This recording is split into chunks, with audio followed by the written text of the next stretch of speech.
She needs an enforcer. She needs a brute that will wreck people if they wreck her. Caitlin Clark spent her rookie season facing aggressive defense, with opponents treating the court more like a wrestling ring than a basketball arena. But those days are over. The Indiana Fever have transitioned from a rebuilding team to one that's ready to protect its rising star. The message is clear.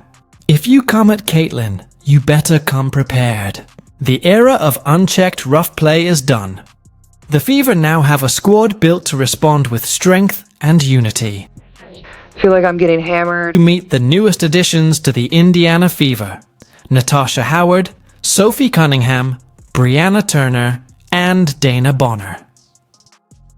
These aren't just seasoned veterans. They're fearless competitors who bring toughness and leadership to the court. If anyone thinks about getting too physical with Caitlin Clark, they'll have to answer to this powerful lineup. Angel Reese, Kennedy, Carter, Aja Wilson, Dejanay Carrington. Consider this your heads up. It's no longer just Caitlin you're dealing with. It's the entire enforcer squad standing behind her. Like, she needs an enforcer. And if it ain't gonna be me, Michelle Rappaport, like, where is Charlize Oakley? Doesn't our team have like a Zavaria McDaniels or a Rakisha Mahorn? She needs like a boon on her team, because when your star player that's bringing so much money, so much attention to the league, and it's a collective, it's a bunch of them, it's been brewing. This wasn't just a talent upgrade. It was a statement. The Indiana Fever aren't here just to participate. They're aiming to take over. And they're making sure their franchise centerpiece, Caitlin Clark, doesn't have to hit the floor every time she steps past half court. The message is loud and clear.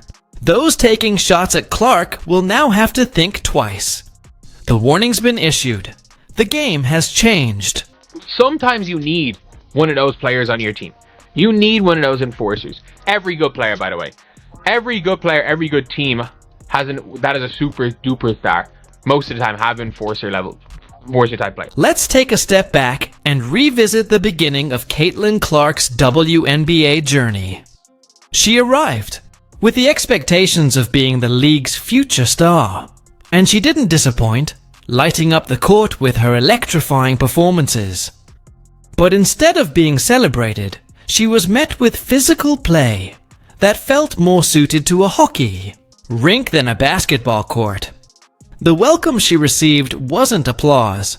It was a series of hits that made it clear she'd have to earn her place the hard way. There's a hot topic going on right now. Caitlin Clark says she got cheap shotted against the sky. I mean, throughout the season, she's been getting beat up. Hard screens, elbows, knocked down. Make no mistake, this wasn't just the typical rookie treatment.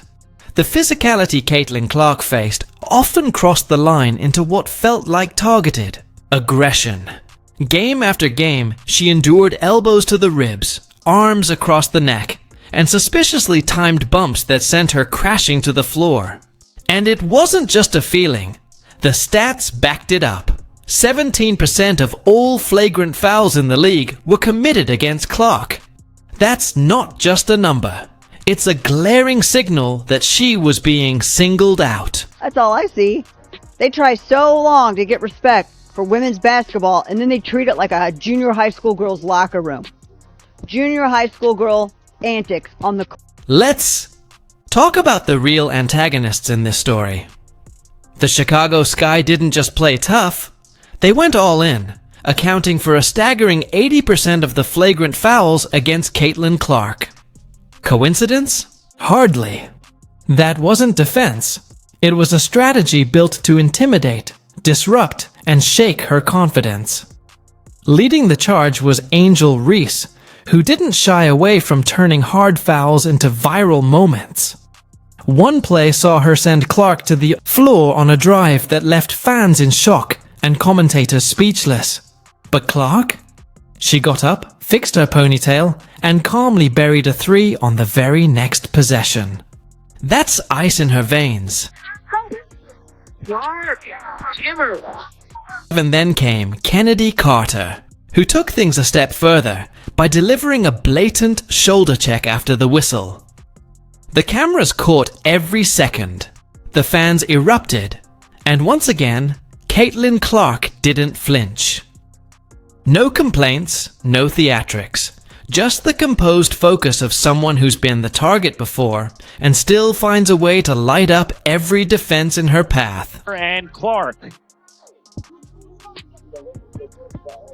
I mean, that's clearly a foul which was called. The question is, will they call it unnecessary? Kennedy Carter.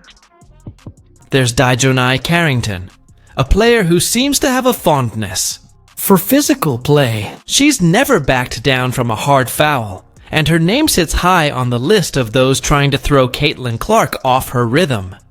But that list? It's about to run into serious resistance. Let's not forget the moment she denied even making. Contact when Clark took a finger to the eye.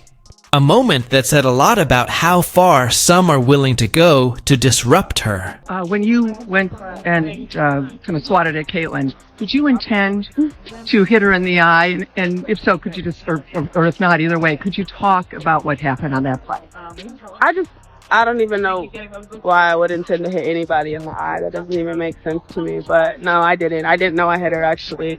I was trying to make a play on the ball, and I guess I followed through and I hit her. So obviously it's never intentional. That's not even like the type of player that I am. The Indiana Fever weren't about to let their generational talent shoulder that weight alone again. So what did they do? They built a wall.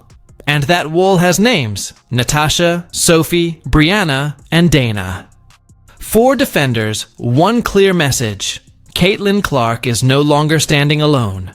It's going to be Caitlin Clark flash show, Caitlin Clark flash show. So it's going to be phenomenal playing with a point guard, like you said, that have a good vision on the court. Because like as soon as she gets the ball in her hand, she's throwing it up because she already sees the person down the court before she even gets the ball in her hand. So that's one thing I love about her vision on the court. I really can't wait to catch all those passes and give her all the assists that she needs. Let's begin with Natasha Howard, the cornerstone of defense in this new Indiana Fever era.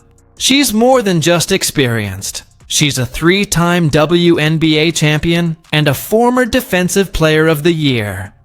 Natasha has guarded legends, faced MVPs, and never shied away from a challenge. She's the kind of player who makes opponents reconsider their every move, especially when it comes to any underhanded tactics. The moment she steps onto the floor alongside Caitlin Clark, the entire vibe changes. That extra shove from Carrington, or that blindside screen from Wilson, not happening with Natasha in the building. With all of that, and we haven't yet touched upon what Howard does best: defend. Howard was named Defensive Player of the Year in 2019 and has finished in the top 10 of the Defensive Player of the Year voting 3 times in her career. Howard has averaged at least 1 block and 1 steal per game in each of her last 7 seasons. And that versatility is really what makes her a weapon on defense.